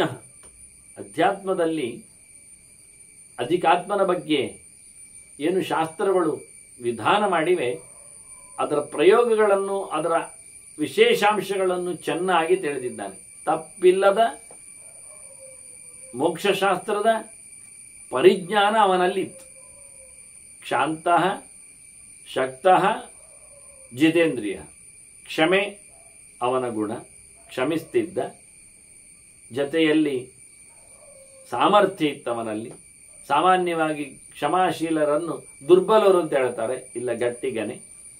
ಮತ್ತು ಇಂದ್ರಿಯಗಳಲ್ಲಿ ಯಾವುದೇ ರೀತಿಯಾದಂತಹ ಅವನಲ್ಲಿ ಅಧಿಕಾರಕ್ಕೆ, ವಿಶೇಷವಾಗಿ ಅದರ ಹದ್ದುಬಸ್ತಿಗೆ ಬಾರದಂತೆ ಅವನನ್ನೇ ಎಳ್ಕೊಂಡು ಹೋಗುವಷ್ಟು ಬಿಟ್ಟಿಯಾಗಿ ನಡೆಯುವ ಅವನ ಯಾವುದೇ ಇಂದ್ರಿಯಗಳು ಇರಲಿಲ್ಲ. ಅಂದರೆ ಹಿಂದೆ ಹೇಳಿದಾಗೆ ಯಾವ ಚಾಪಲಕ್ಕೂ ಚಂಚಲತೆಗೂ ಕಾರಣನಾಗದಂತೆ ತನ್ನ ಇಂದ್ರಿಯಗಳನ್ನು ಹದ್ದುಬಸ್ತಿನಲ್ಲಿದ್ದು ಬದುಕ್ತಿದ್ದ. ರುಜಶ್ಚ, ನೇರವಾದಂತಹ ನಡೆನುಡಿ ಅವನಲ್ಲಿ, ವಕ್ರ ಇಲ್ಲ. ಸತ್ಯವಾದೀಚ, ಇದ್ದದ್ದನ್ನು ನೇರವಾಗಿ ಹೇಳುವುದೇ. ಆದ್ದರಿಂದ ತಸ್ಮಾ ಸರ್ವತ್ರ ಪೂಜಿತ, ಎಲ್ಲೆಡೆ ಅವನ ಮಾನ್ಯತೆ ಗೌರವ ಎದ್ದು ಕಾಣುತ್ತದೆ. ಮತ್ತೊಂದು 7 ಬಗೆಯಿಂದ ನೋಡವನು ಬೆಳೆದವ ಅಂತ. ಹೌದು, 7 ಬಗೆಯಿಂದ ಬೆಳೆದವ. ಹೌದು, ತೇಜಸ, ಯಶಸ, ಬುದ್ಧಿಯ, ಜ್ಞಾನೇನ, ವಿನಯೇನ ಚ, ಮತ್ತೆ ವಿಶೇಷವಾಗಿ ಜನ್ಮನ ತಪಸಾ ವೃದ್ಧ. ಅವನು ಎಷ್ಟು ಬೆಳಗಿದವನು, ಎತ್ತರದವನು ಕೇಳಿದರೆ ಹುಟ್ಟಿನಿಂದ ಬಹಳ ಹಿರಿಯ, ಅಂದರೆ ಚತುರ್ಮುಖನಿಂದ ಹುಟ್ಟಿ ಬಂದದ್ದರಿಂದ ಮೊದಲು ಹುಟ್ಟಿದ್ದಾನೆ. ಹಾಗಾಗಿ ಹುಟ್ಟು ದೊಡ್ಡ ಸಂಗತಿ ಅವನದ್ದು, ಚತುರ್ಮುಖನ ಮಗನಾಗಿ. ಜನ್ಮನಾ ವೃದ್ಧ, ಅಷ್ಟೇ ಅಲ್ಲ ತಪಸಾ ವೃದ್ಧ. ಅವನು ಒಳ್ಳೆ ತಪಸ್ಸು ಮಾಡಿಯೂ ಎಲ್ಲರಿಗಿಂತ ಮಿಗಿಲು ಅನಿಸಿಕೊಂಡಿದ್ದಾನೆ. ಅದು ಹೌದು. ಮುಂದಿನದ್ದು, ಇದು 2 ಮಾಮೂಲಿ ಇರ್ತದೆ ಹೆಚ್ಚಾಗಿ ಕೆಲವರಲ್ಲಿ. ಇವನು ತೇಜಸ, ಕಾಂತಿಯಿಂದ ಹಿರಿಯನಿದ್ದಾನೆ. ಯಶಸ್ಸ, ಹೆಗ್ಗಳಿಕೆಯಿಂದಲೂ ಹೌದು, ಎಲ್ಲ ಕಡೆ ಅವನು ಪ್ರಸಿದ್ಧನು. ಬುದ್ಧಿಯ, ಒಳ್ಳೆ ಧೀಶಕ್ತಿ ಇದೆ. ಜ್ಞಾನೇನ, ಭಗವದೆಚ್ಚರ ಸಂಪಾದನೆ ಮಾಡಿದ್ದಾನೆ. ವಿನಯೇನಚ, ಎಲ್ಲಕ್ಕೂ ಸಹ ಅವನು ತಗ್ಗಿ ಬಗ್ಗಿ ನಡೀತಾನೆ. ಹೀಗಾಗಿ 7 ಬಗೆಯಿಂದ, 7 ಏನೆಂದು ಹೇಳಲು ಇದು ಒಂದು ಸೇರ್ತದೆ. 7 ಬಗೆಯಿಂದ ಅವನ ಹಿರಿತನವನ್ನು ಕೃಷ್ಣ ಗುರುತಿಸಿ ಹೇಳ್ತಾನೆ ಉಗ್ರಸೇನನಿಗೆ. ಆದ್ದರಿಂದ ಅವನು ಎಲ್ಲೆಡೆ ಪೂಜೆಗೆ, ಗೌರವಕ್ಕೆ ಪಾತ್ರನಾಗ್ತಾನೆ ಅಂತ.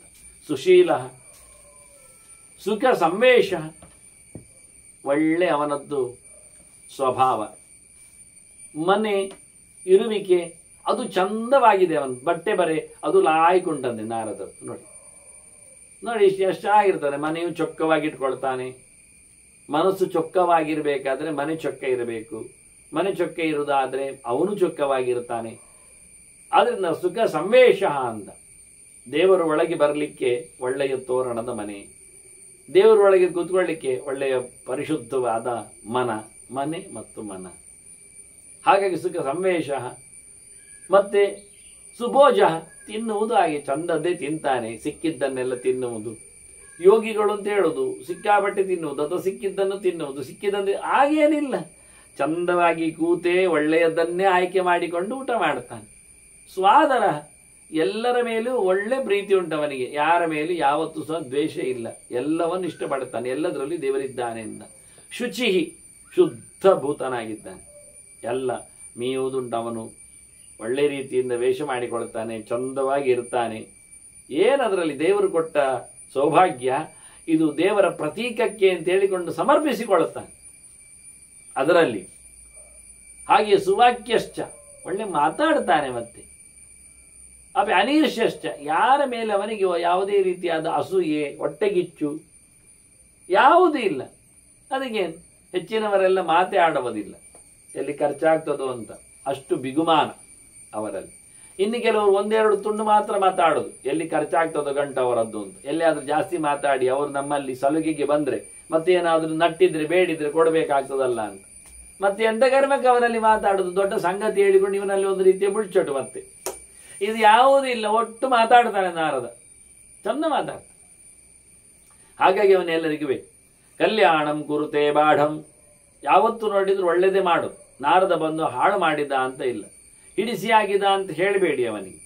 ಅವನು ಸಮಾಚಾರವನ್ನು ಕೊಡುವುದು, ಮತ್ತೆ ನೀವು ನಿಮ್ಮ ಇಷ್ಟದಂತೆ ನಡೆಸಿಕೊಳ್ಳಬೇಕು ಅಷ್ಟೇ. ಅದು ಹೊರತುಪಡಿಸಿ ಕೆಲವರೆಲ್ಲವನ್ನು ಕಲಹಪ್ರಿಯ ಇದ್ದಾನೆ, ಗಲಾಟೆಗೆ ಬಂದಿದ್ದಾನೆ ಅಲ್ಲ. ಅವನು ವಾರ್ತಾ ಪ್ರಸಾರದಲ್ಲಿ ಅವನನ್ನು ನಿಲ್ಲಿಸಿದ್ದಾರದನ್ನು ಬರ್ತಾರೆ. ಅದು ಮತ್ತೆ ನೋಡು, ಕೊನೆಗೆ ಹೇಳ್ತಾನೆ ಕೃಷ್ಣ, ಇರಲಿ ಇಲ್ಲೇ ಮಧ್ಯದಲ್ಲಿ ಹೇಳಿದ್ರೆ ಕಲ್ಯಾಣಂ ಕುರಿತು. ಅವನು ಒಳ್ಳೆ ರೀತಿಯಿಂದ ದೇವರ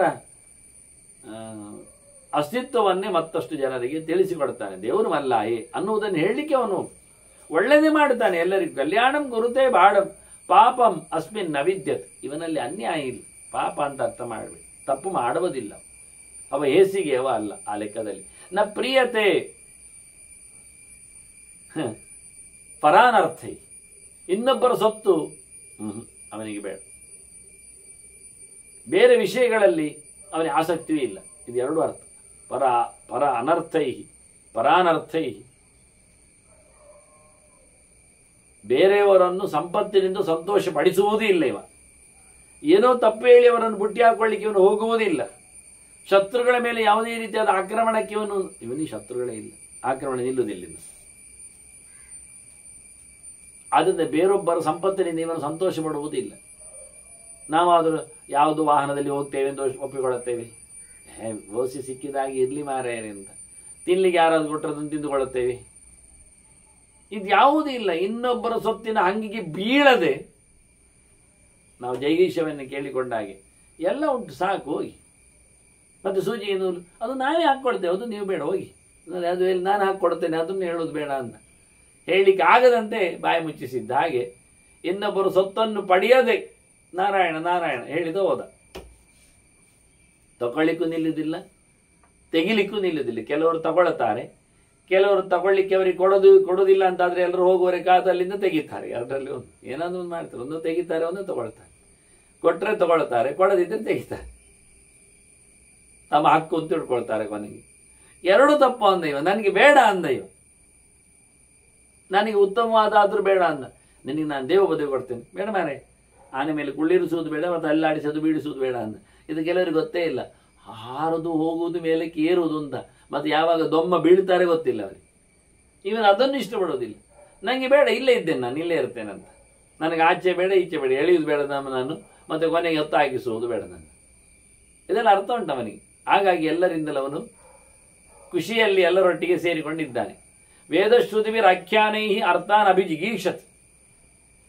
ಅವನಿಗೆ ಈ ಪ್ರಕರಣಗಳೆಲ್ಲ ಬೇಕು, ಚಿಂತನೆಗಳೆಲ್ಲ ಬೇಕು, ಇತಿಹಾಸಗಳೆಲ್ಲ ಬೇಕು, ವೇದಗಳೆಲ್ಲ ಬೇಕು, ಪುರಾಣಗಳೆಲ್ಲ ಬೇಕು. ಇವುಗಳಲ್ಲಿರತಕ್ಕಂಥ ಚಿಂತನೆಗಳನ್ನೆಲ್ಲ ತಾನು ಇಷ್ಟಪಡುತ್ತಾನೆ, ತಿಳ್ಕೊಳ್ಳುತ್ತಾನೆ. ಅಲ್ಲಿ ತಾನು ಬರ್ತಾನೆ, ತಾನು ಸೇರುತ್ತಾನೆ, ಅದನ್ನು ಗೆಲ್ತಾನೆ. ಅದರ ಮೇಲೆ ಅವನು ಅರ್ಥ ಮಾಡಿಕೊಳ್ಳುತ್ತಾನೆ. ಯಾರದ್ದೋ ಪ್ರಕರಣವನ್ನು ನೋಡಿಕೊಂಡಾಗ, ಈಗ ವಿಜೇಂದ್ರ ಪ್ರಕರಣ ತಿಳ್ಕೊಂಡೇಲ್ವ, ಗಜೇಂದ್ರನಂತೆ ಮೊಸಳೆಂತ ಆಗಬಾರದು ಎನ್ನುವುದನ್ನು ಅರ್ಥ ಮಾಡಿಕೊಳ್ತಾನೆ. ನಮಗೆ ಇತಿಹಾಸ ಪುರಾಣ ಕಥೆಗಳು, ಆಖ್ಯಾನಗಳು, ನಮಗೆ ಪ್ರಕರಣಗಳು ನಮಗೆ ಪಾಠ ಮಾಡಬೇಕು. ರಂತಿದೇವನ ಚರಿತ್ರೆ ಆಗಲಿ, ಅಂಬರೀಷ್ ಉಪಾಖ್ಯಾನ ಆಗಲಿ, ಪ್ರಹ್ಲಾದನ ಹಿಸ್ಟ್ರಿ ಆಗಲಿ, ಧ್ರುವನ ಸಾಧನೆ ಆಗಲಿ, ಇವೆಲ್ಲ ನಮಗೆ ಒಳ್ಳೆಯ ಪಾಠಗಳನ್ನು ಕೊಡುವಂತೆ ಬರಬೇಕು. ಇದನ್ನೆಲ್ಲ ನಾರದ ಮಾಡಿಕೊಂಡವ, ಎಲ್ಲರನ್ನು ನೋಡಿಕೊಂಡು. ತಿತಿಕ್ಷು ಅನವಜ್ಞಶ್ಚ, ತಿತಿಕ್ಷೆ ಎಷ್ಟು ಮಾಡಿದರಷ್ಟು ಮತ್ತು ಸೈರಣೆ ಆಗಲಿ, ಅದು ಮಾತಾಡಲಿ, ನಾನು ಮಾತಾಡ್ತೇನೆ ಅಂತ. ಅದನ್ನು ಓಡಿಸಲು ನಮಗೆ ಇಲ್ಲ ಅಧಿಕಾರ. ಏನೋ ಹೇಳ್ತದೆ, ಅದು ಸಂಜ್ಞೆ ಕೊಡ್ತದೆ, ಬೇಕಾದರೆ ಕೇಳಬೇಕು, ಇಲ್ಲ ಆದರೆ ಇಲ್ಲ. ಹಾಗೆ ನಾರದರ ಕಥೆ ಇಡೀ ಲೋಕದಲ್ಲಿ ಅವರದ್ದು ದೀಕ್ಷೆ. ಅನವಜ್ಞಾಷ್ಟ, ಯಾರನ್ನು ಅವಹೇಳನ ಮಾಡುವುದಿಲ್ಲ. ಅದು ಹಕ್ಕಿ ಆದರೇನು, ಅದು ಪ್ರಾಣಿ ಆದರೇನು, ಅದು ಮರವಾದರೇನು, ಈ ನೆಲದಲ್ಲಿ ಅದಕ್ಕೂ ನಮ್ಮೊಟ್ಟಿಗೆ ಬದುಕನ್ನು ದೇವರು ಕೊಟ್ಟಿದ್ದಾನೆ. ಅದು ನಮ್ಮೊಟ್ಟಿಗೆ ಬದುಕ್ತಾ ಇಲ್ವಾ? ನಮ್ಮ ಮೇಲೆ ಬೇಡ ಅಂತ ಬೀಳ್ತಾ ಉಂಟ? ಇಲ್ಲ. ಹಾಗಾದ್ರೆ ನಾವು ಅದರೊಟ್ಟಿಗೆ ಬದುಕುವ, ಇಷ್ಟೇ. ಹೀಗೆ ಬಹಳ ಚಂದವಾಗಿ ಅವಜ್ಞೆ ಮಾಡದಂತಿರುವುದರಿಂದ ನಾರದ ಎಲ್ಲರಿಗೂ ಬೇಕಾದ. ಮತ್ತು ಹೇಳುವುದಾದ್ರೆ ಸಮತ್ವಾಚ್ಯ ಪ್ರಿಯೋ ನಾಸ್ತಿ ಅಪ್ರಿಯಶ್ಚ ಕಥಂಚನ. ಇವನಿಗೆ ಆಗದವರು ಯಾವರೇ ಇಲ್ಲ. ಯಾಕೆಂದರೆ ಇವ ಸಮ ಆಗಿದ್ದಾನೆ. ಸಮ ಆಗಿದ್ದಾನೆ ಅಂದರೆ ಅವನು, ಕೆಲವರು ಹೇಳ್ತಾರೆ ಸಮಾಜದಲ್ಲಿ ಸಮ ಆಗಿದ್ದಾನೆ. ಸಮ ಅಂದರೆ ಪೆಟ್ಟು ತಿಂದು ತಿಂದು ñಕ್ಕೆ ñೈ ಗುದ್ದಿ ಗುದ್ದಿ ಒಂದು ಮಾಡಿಟ್ಟಿದ್ದಾರೆ, ಅದಲ್ಲ. ಸಮ ಅಂದರೆ ಇವನು ಅತ್ತಲ್ಲ ಇತ್ತಲ್ಲ ಅಂತ, ಮಧ್ಯವರ್ತಿ. ಹಾಗಾಗಿ ಅವನು ಎಲ್ಲರಿಗೂ ಸಮ. ಅದರಿಂದ ಅವನಿಗೆ ಅಪ್ರಿಯರು ಯಾರಿಲ್ಲ, ಆಗದವರು ಯಾರಿಲ್ಲ. ಯಾಕೆ? ಅವ ಸಮವರ್ತಿ ಆದ್ರಿಂದ. ಹಾಗಾಗಿ ಆಗುವವರಿಲ್ಲ. ಯಾಕೆ? ಅವನು ಸಮವರ್ತಿ ಆದ್ರಿಂದ. ಆಗುವವರು ಹೇಳ್ತಾರೆ ಅವ ಎಲ್ಲಿ ಈಚೆ ಬರುವುದಿಲ್ಲ ಮಾರಾಯ, ಆಗದೆ ಹೇಳ್ತಾನೆ ಅವ ಅಲ್ಲಿ ಇಲ್ಲ ಅಲ್ಲ ಮಾರಾಯ, ಅಲ್ಲಿ ಆಯ್ತಲ್ಲ, ಇಬ್ಬರಿಗೂ ಖುಷಿ. ಇವನು ನಡುವರ್ತಿ, ಮಧ್ಯವರ್ತಿ ಆದ್ದರಿಂದ ಸಮ, ಇಬ್ಬರಿಗೂ ಸಮ ಇವ. ಆದರೆ ಇವನಿಗೆ ರಕ್ಕಸರಲ್ಲಿಯೂ ಪಾಳೆಯದಲ್ಲಿ ಇವನಿಗೆ ಬಂದ ತಕ್ಷಣ ಗೌಜಿ ಮರ್ಯಾದೆ, ಅರ್ಘ್ಯ ಬಾಧ್ಯೋಪಚಾರ ಎಲ್ಲ ಉಂಟು. ನಾರದರೆ ಅಂತ ಎಲ್ಲರೂ ಸುತ್ತು ಬರ್ತಾರೆ, ನಮಸ್ಕಾರ ಮಾಡ್ತಾರೆ. ದೇವಲೋಕದಲ್ಲಿ ಇವನು ದೇವಲೋಕದಲ್ಲಿ ಹುಟ್ಟಿ ಬಂದವ, ಅದರಲ್ಲಿ ಪ್ರಶ್ನೆ ಇಲ್ಲ ಅವನಿಗೆ ಗೌರವಕ್ಕೆ. ಹೀಗಾಗಿ ಇವನಿಗೆ ಯಾರು ಇವ ಸಮನಾದ್ದರಿಂದ ಕೃಷ್ಣನ್ ಹೇಳಿದ್ದಲ್ಲ, ಸಮತ್ವಂ ಯೋಗ ಉಚ್ಯತೆ. ಯೋಗ ಅಂದ್ರೇನು? ಬ್ಯಾಲೆನ್ಸ್ ಆಗಿ ಬದುಕುವುದೇ, ಅತ್ತವೂ ಆಲದೆ ಇತ್ತವೂ ಬೀಳದೆ ಸರಿಯಾಗಿದ್ದರೆ ಅವನು ಎಲ್ಲರಿಗೂ ಬೇಕಾಗ್ತಾನೆ. ಯೋಗಿಯ ಲಕ್ಷಣ ಹಾಗೆ, ಯಾರಿಗೇನು ಗೊತ್ತಿಲ್ಲ. ಅದರಿಂದ ನಾರದರು ಬಹಳ ಚಂದವಾಗಿ ದ್ವೇಷರನ್ನು ಮುಕ್ಕು ತಿಂದುವವರನ್ನು, ಪ್ರಿಯರಿದ್ದರೆ ಬಹಳ ಕಷ್ಟ, ಇಷ್ಟಾದವರಾದ್ರೆ ಉಂಟಲ್ಲ ಎಲ್ಲಕ್ಕೂ ಇಷ್ಟ ಆಗಿ ಕರೆದು ಕರೆದು ಕರೆದು ಎಷ್ಟು ಸಾಧ್ಯ ಉಂಟು ಅಷ್ಟು ನುಂಗ್ತಾರೆ ಕೆಲವೊಮ್ಮೆ. ಹಾಗಾಗಿ ನೋಡಿ, ಚಾಕ್ಲೇಟ್ ಪ್ರಿಯ ಆಯಿತು, ಕಲ್ಸಕ್ಕರೆ ಪ್ರಿಯ ಆಯಿತು, ಏನಾಗ್ತದೆ? ನುಂಗಿ ಬಿಡ್ತಾರೆ. ಅದೇ ಮೆಣಸಿನಕಾಯಿ ಇದ್ರೆ ಅಲ್ಲಿ ಯಾರ ಪಕ್ಕ ನುಂಗುವುದಿಲ್ಲ, ಅದು ಪ್ರಿಯ ಆಗುವುದಿಲ್ಲ ಯಾರಿಗೂ. ಹಾಗಾಗಿ ನೋಡ್ತಾರೆ, ಬಹಳ ಚಂದ ಉಂಟು ಅಂತ ಕೈಯಲ್ಲಿ ಹಿಡಿತಾರೆ.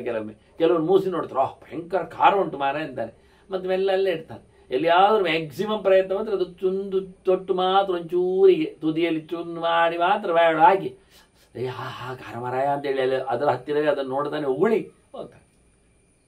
ಅದೇ ಬೇಕಂದಾದವರ ಕತೆ ನೋಡಿ, ಕಲಸಕ್ಕರೆ ಎಷ್ಟು ಮುತ್ತಿ ಆಗ್ತದೆ ಇರುವೆ ನೋಡಿ. ಒಂದು ಕಲಸಕ್ಕರೆ ಬಿತ್ತೋ, ಒಂದು ಬೆಲ್ಲದ ತುಂಡಿತ್ತೋ, 1000 ಇರುವೆಗಳು ಮುತ್ತಿ ಆಗ್ತದೆ. ನನಗೆ ಬೇಕು, ನನಗೆ ಬೇಕು. ಅದ್ರ ಮೇಲೆ ಮೇಲೆ ಮೇಲೆ ಮೇಲೆ ನಿಂತುಕೊಂಡು ಕಚ್ಚಿಕೊಂಡು ನೋಡಿಕೊಂಡು ಮೂಸಿಕೊಂಡು ನೆಕ್ಕಿಕೊಂಡು ಎಲ್ಲ ಮಾಡ್ತಾರೆ. ಬೇಕಾದರೆ ಹೀಗೆ ಮುತ್ತಿಗೆ ಆಗ್ತಾರೆ ಜನ. ಸ್ವಲ್ಪ ಹೊತ್ತಿನಲ್ಲಿ ಇರುವೆಗಳು ಖಾಲಿ. ಯಾವುದು ಖಾಲಿ?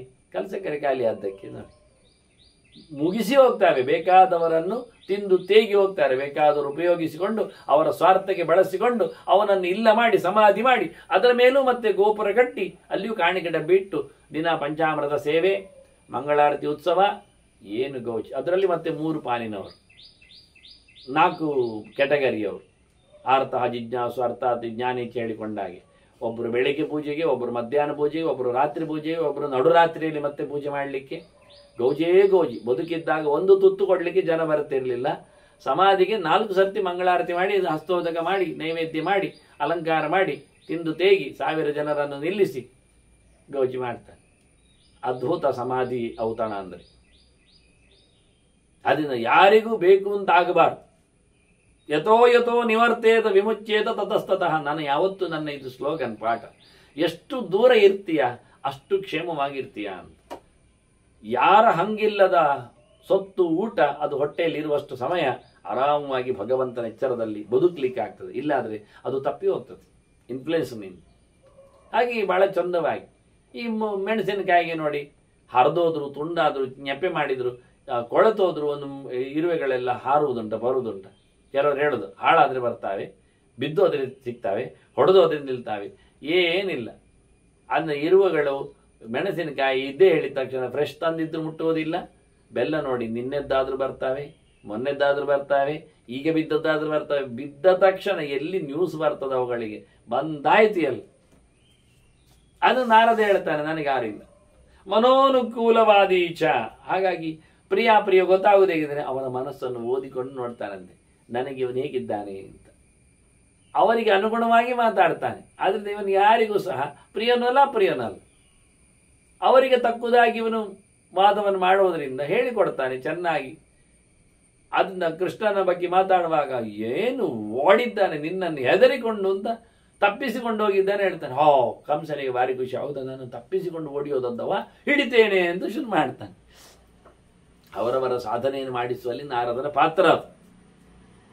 ಧ್ರುವನಿಗೂ ಬಂದು ಹೇಳಲಿಲ್ವ, ಹೋಗು ಅರಮನೆಗೆ, ನಾನು ಹೇಳುತ್ತೇನೆ ಬಂದು ನಿನ್ನನ್ನು ಮುದ್ದು ಮಾಡಲಿಕ್ಕೆ. ಬೇಡ ಅಂದ, ಬರುವುದಿಲ್ಲ. ಹಾಗಾದ್ರೆ ಹೋಗು ನೀನು ಯಮುನಾ ತೀರಕ್ಕೆ, ನಿನಗೆ ವಾಸ್ತವ ಮಂತ್ರ ಹೇಳಿಕೊಡ್ತೇನೆ, ಹೇಳಿಕೊಡಿ ಅಂದ.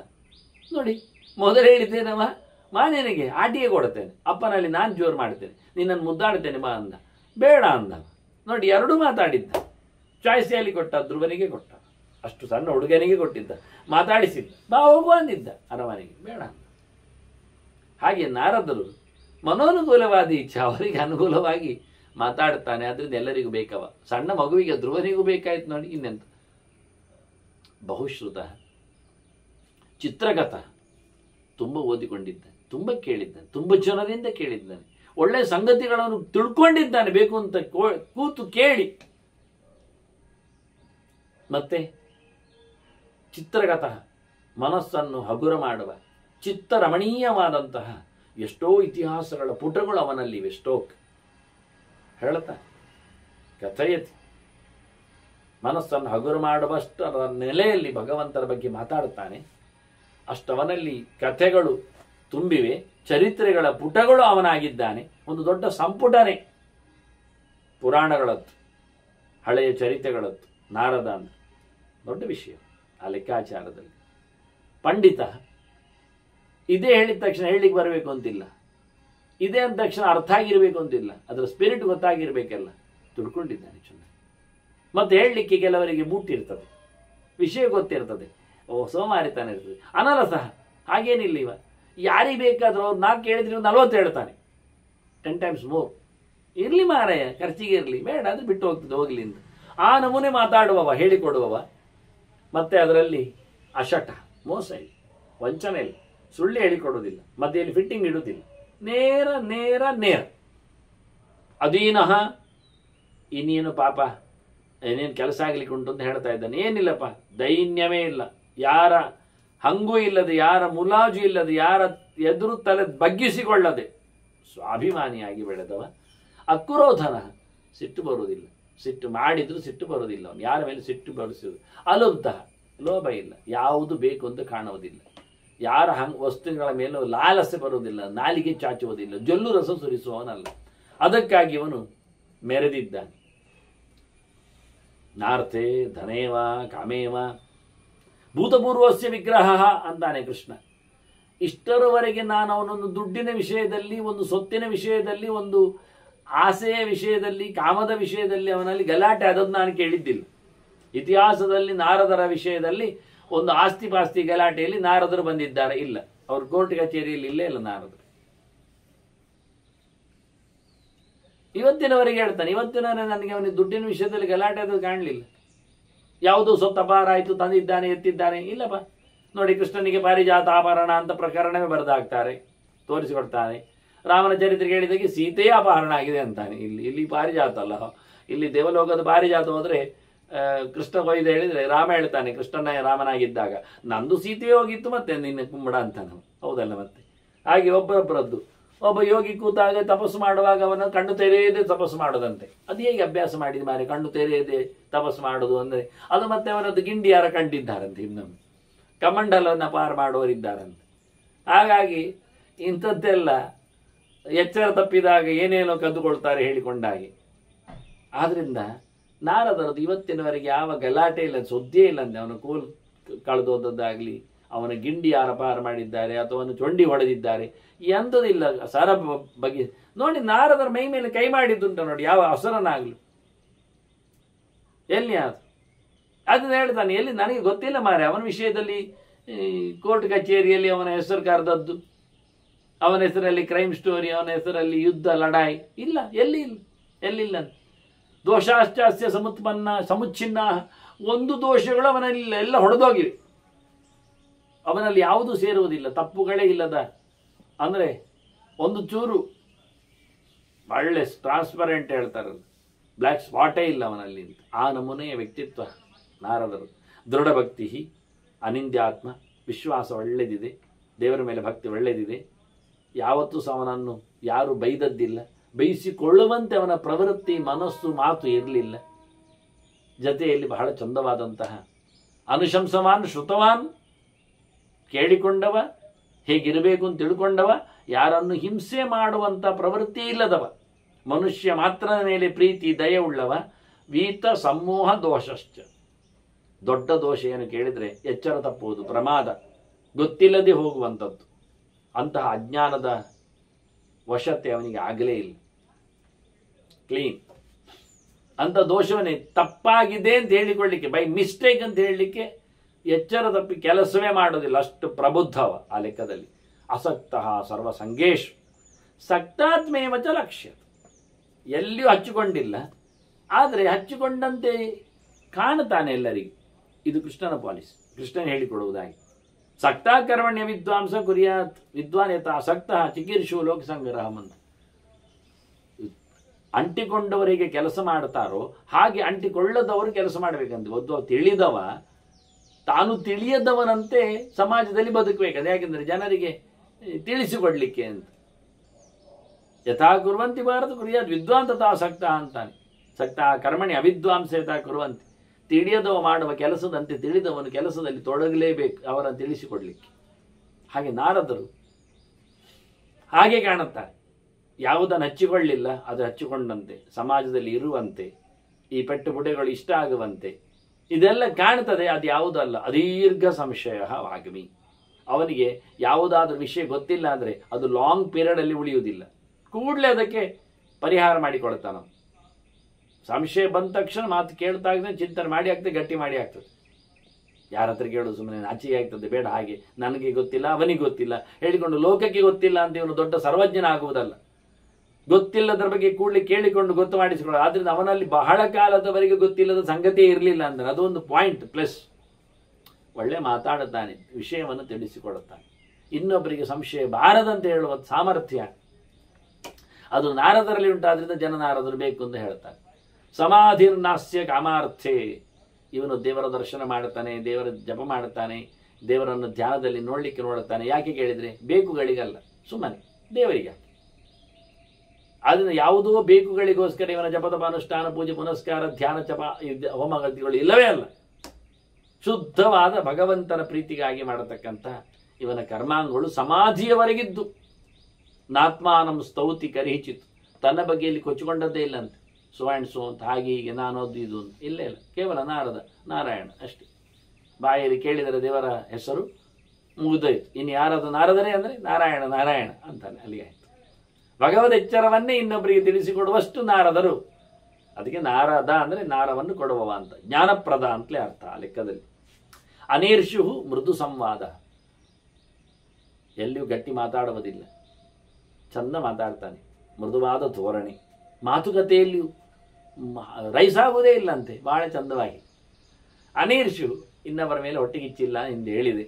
ಇನ್ನೊಬ್ಬರನ್ನು ಕೆಳಗ ಅಂದ್ರೆ ಮಾತಿನಲ್ಲಿ ಇನ್ನೊಬ್ಬರನ್ನು ಕೆಳಗೆ ಹಾಕುವಂಥದ್ದಿಲ್ಲ ಅಂತ. ತುಳಿತೇನೆ ಅಂತ ಇಲ್ಲ ಅಂತ, ನಾನೇನು ಕಮ್ಮಿ ಅಂತೇನಿಲ್ಲ, ಮಾಮೂಲಿ. ನಾಹಂಕಾರೇ ಮುಕ್ತಿರಸ್ಯ, ಇವನಿಗೆ ಎಂದೂ ಸಹ ಯಾರಾದರೂ ಮಾತಾಡಿ ಮಾತಾಡಿ ಸಾಕು ಹೇಳಿದ್ದು ಅವನಿಗೆ ಪೊಗರು ಜಾಸ್ತಿ ಮಾರೆ ಅಂತ ಇಲ್ಲೇ ಇಲ್ಲ. ಆ ನಮೂನೆಯಲ್ಲಿ ನಾರದರನ್ನು ದೂಡಿಬಿಟ್ಟವರೇ ಇಲ್ಲ. ಎಲ್ಲಿಯೂ ಸಹ ಪ್ರೆಸ್ಟೇಜಿನಲ್ಲಿ ನಾರದರು ಗೆದ್ದದ್ದೇ ಅಲ್ಲ, ವೈಯಕ್ತಿಕವಾಗಿ ನಾರದರನ್ನು ಬದಿಗೆ ಹಾಕಿದ್ದೇ ಅಲ್ಲ. ಸಹಜವಾಗಿ ವಿಷಯದ ನಿಷ್ಠದಲ್ಲಿ ನಾರದರ ಪ್ರೀತಿ. ಚಾರಿತ್ರ್ಯ ಬುದ್ಧಿ ರಾಸ್ಥಿತ, ಅವನಿಗೆ ತನ್ನ ಚಾರಿತ್ರ್ಯವನ್ನು ತನ್ನ ಗುಣವಂತಿಕೆಯನ್ನು ಬೆಳೆಸಿಕೊಳ್ಳುವುದರಲ್ಲೇ ಅವನಿಗೆ ಬೆಲೆ. ಶುದ್ಧವಾದ ಚರಿತ್ರೆ, ಶುದ್ಧವಾದ ರೀತಿ ನಡೆ, ಅದು ಶಾಸ್ತ್ರೀಯವಾದದ್ದು, ಅದನ್ನು ಉಳಿಸಿಕೊಳ್ಳಬೇಕೆನ್ನುವುದರಲ್ಲೇ ಅವನಿಗೆ ತಾತ್ಪರ್ಯ ಹೊರತು ತನ್ನನ್ನು ಬದುಕಿಸಿಕೊಳ್ಳುವುದರಲ್ಲೇ. ನಾರದ ಅಂದರೆ ಅದು ಶಾಸ್ತ್ರ ಅಂತ ಕಾಣಬೇಕು, ವಿಧಿ ಅಂತ ಅನಿಸ್ಬೇಕು. ನಾರದರು ಇಲ್ಲಿ ಕೊಬ್ಬಿದ್ದಲ್ಲ, ಶಾಸ್ತ್ರ ಇಲ್ಲಿ ಮೆರೆದತ್ತು. ವ್ಯಕ್ತಿ ವಸ್ತುವಿನ ಶಾಸ್ತ್ರದ ಪ್ರತಿನಿಧಿ ಆಗಬೇಕು ಹೊರತು ಶಾಸ್ತ್ರದ ಮೇಲೆ ವ್ಯಕ್ತಿಯ ಪ್ರಭುತ್ವ ಇರುವುದಲ್ಲ ಅನ್ನೋ ಅರ್ಥ ಆಗಿದೆ. ವೇದಾರ್ಥವಿತ್ ವಿಭಾಗೇನ ಯಜ್ಞವಿತ್ ವಿಭಾಗೇನ ಯೋಗವಿತ್ ವಿಭಾಗೇನ ಚ ಕವಿ ಎಲ್ಲವನ್ನು ಸ್ಪಷ್ಟ ತಿಳ್ಕೊಂಡಿದ್ದಾನೆ. ಯಜ್ಞವನ್ನು ತಿಳಿದಿದ್ದಾನೆ, ವೇದವನ್ನು ತಿಳಿದಿದ್ದಾನೆ, ಅದರ ಪ್ರಯೋಗವನ್ನು ತಿಳಿದಿದ್ದಾನೆ, ಅದರ ಸಂಬಂಧವನ್ನು ತಿಳಿದಿದ್ದಾನೆ, ಫಲವನ್ನು ತಿಳಿದಿದ್ದಾನೆ. ಎಷ್ಟು ಪ್ರಕರಣಗಳಲ್ಲಿ ಅಂದರೆ ವಿಭಾಗ ಅದರಲ್ಲಿ ಬೇರೆ ಬೇರೆಯಾಗಿ ಕವಲುಗಳಲ್ಲಿ ಎಲ್ಲವನ್ನು ತಿಳ್ಕೊಂಡು ಎಲ್ಲವನ್ನು ತಿಳಿಸಿಕೊಟ್ಟವನು ಆಗಿದ್ದಾನೆ. ಇನ್ನಷ್ಟು ನಾರದರ ಬಗ್ಗೆ ಮತ್ತು ಮಾತುಗಳನ್ನು ಕೃಷ್ಣ ಹೇಳುತ್ತಾನೆ. ಮತ್ತೊಮ್ಮೆ ಕೇಳಿದಾಗ ಚಿಂತನೆ ನಡೆಸಿ ಮುಂದೇನಾಯಿತು ಉಗ್ರಸೇನನಿಗೆ ನಾರದನ ಅನುಸಂಧಾನದಲ್ಲಿ ಅನ್ನುವುದನ್ನು ಮತ್ತೆ ಕೇಳುವ. ವಂದನೆಗಳೊಂದಿಗೆ ಶ್ರೀಕೃಷ್ಣ ಅರ್ಪಣ ನಾರಾಯಣ ನಾರಾಯಣ.